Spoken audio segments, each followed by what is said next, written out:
Hey there. So, yesterday I mentioned that there were a couple alternative implementations for this countdown timer that I had thought of, and today I'd like to go through those. But before we get into that, I would like to real quick make a change to the printing that we're doing at the bottom.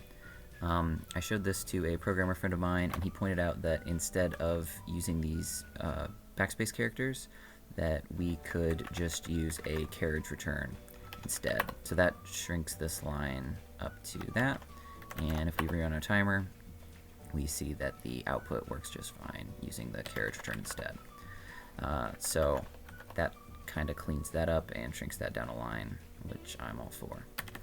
So as for all of these alternative implementations that I've thought of, they're kind of fundamentally based on approaching this problem from a different standpoint.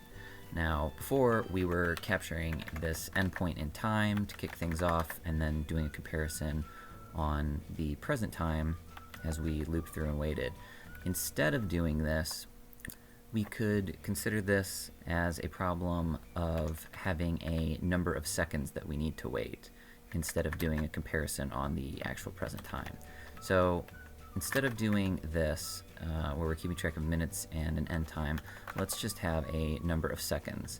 And to make things easy for testing, let's say that we want to have a countdown for 3 seconds.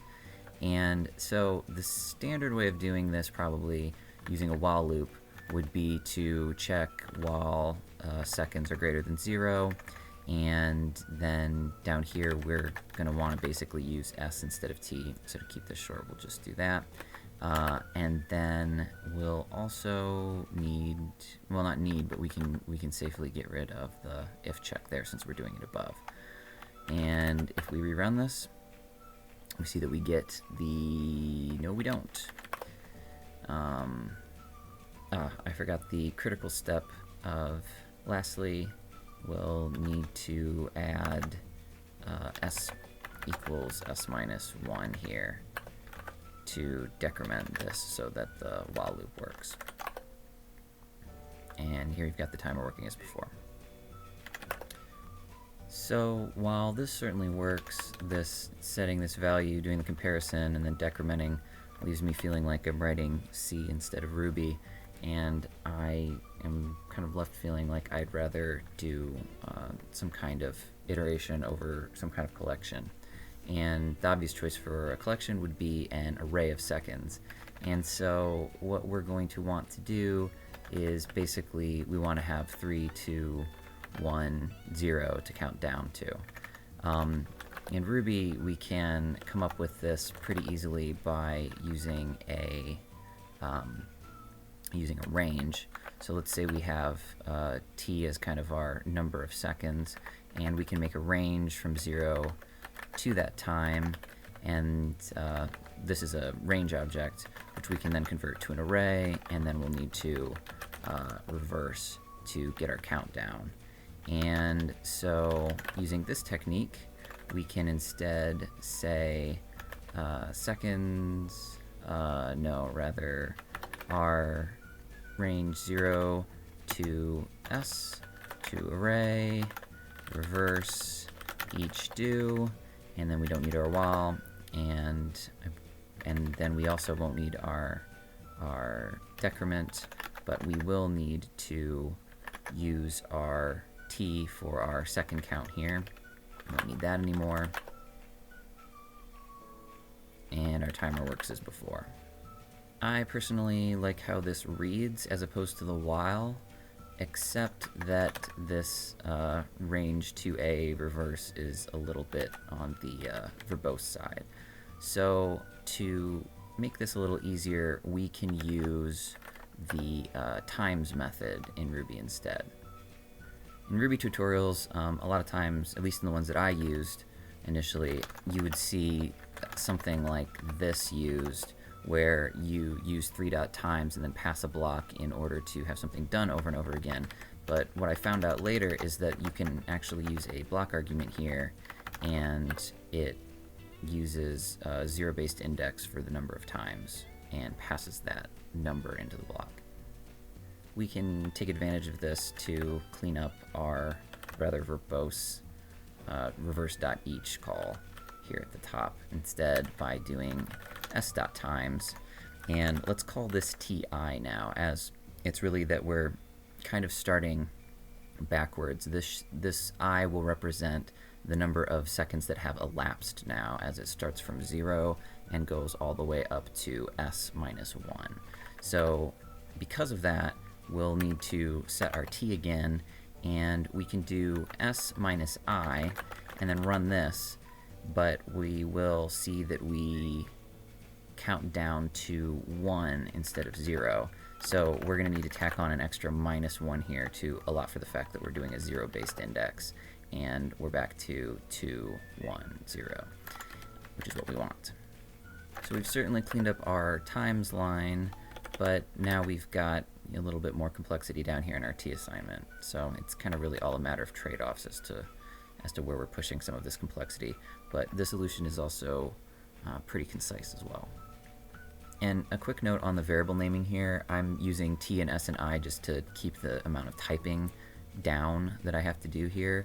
But if I was naming these responsibly for something I would plan to maintain and come back to, I would probably end up with variables like time equals total seconds minus elapsed seconds minus 1 here, or something like that. This more clearly conveys what's actually going on, but as it's a lot more typing, I'm just going to stick with the TS and I for this screencast. So I don't know if this implementation is ideal or couldn't be improved, but I certainly like it better than what we had before. We've got our time calculation being done here, our sleep and our output kind of nicely broken out.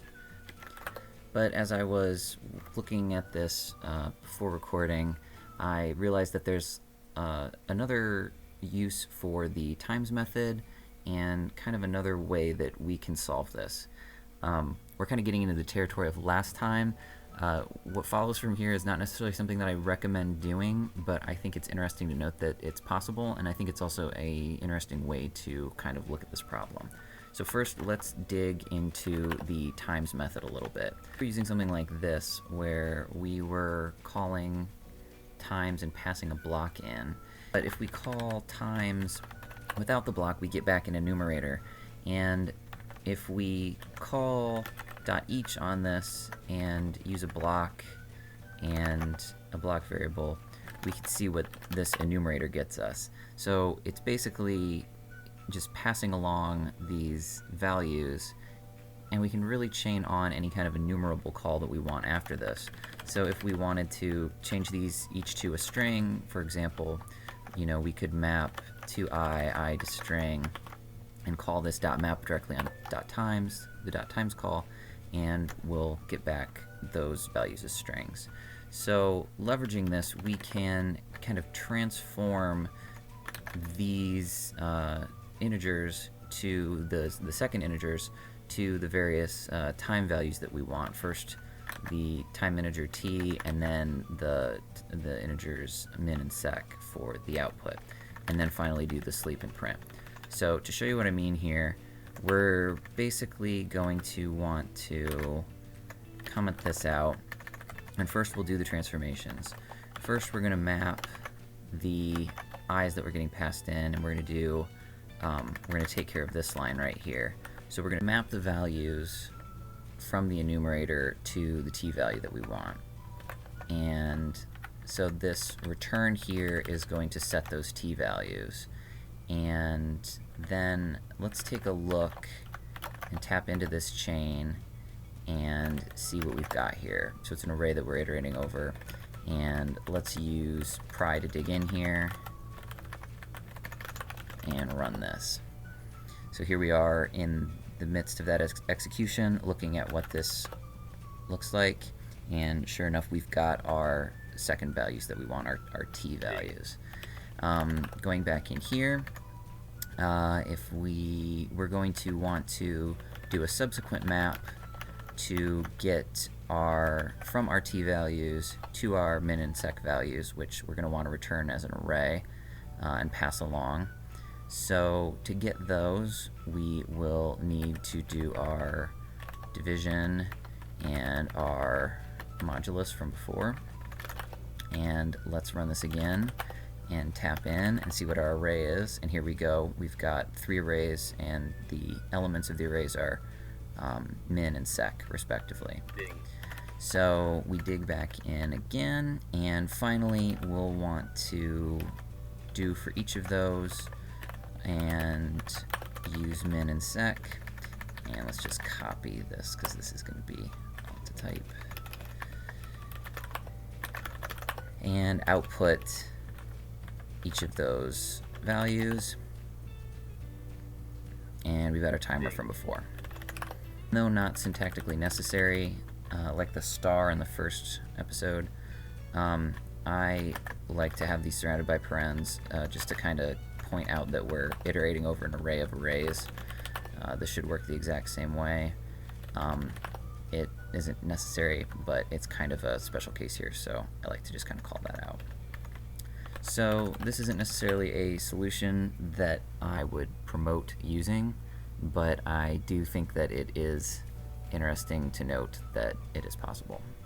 And I think that it's an interesting approach that might prove to be useful for other problems somewhere along the line. As for this one, I think that the previous solution that used the times and then had the t variable assignment done within the loop was my favorite implementation. But this all goes to show that there's not necessarily one right way to do everything. There are many ways, and they all have their drawbacks and advantages. Well, that does it for today. If you have any questions, please comment below or tweet at me at Forkbomb. If you'd like to download episodes or support the show, please feel free to visit the Gumroad link in the show notes. And I'll also add a link to the gist with some of the solutions from today as well. Thanks for watching, and I'll see you again soon. And though not syntactically necessary,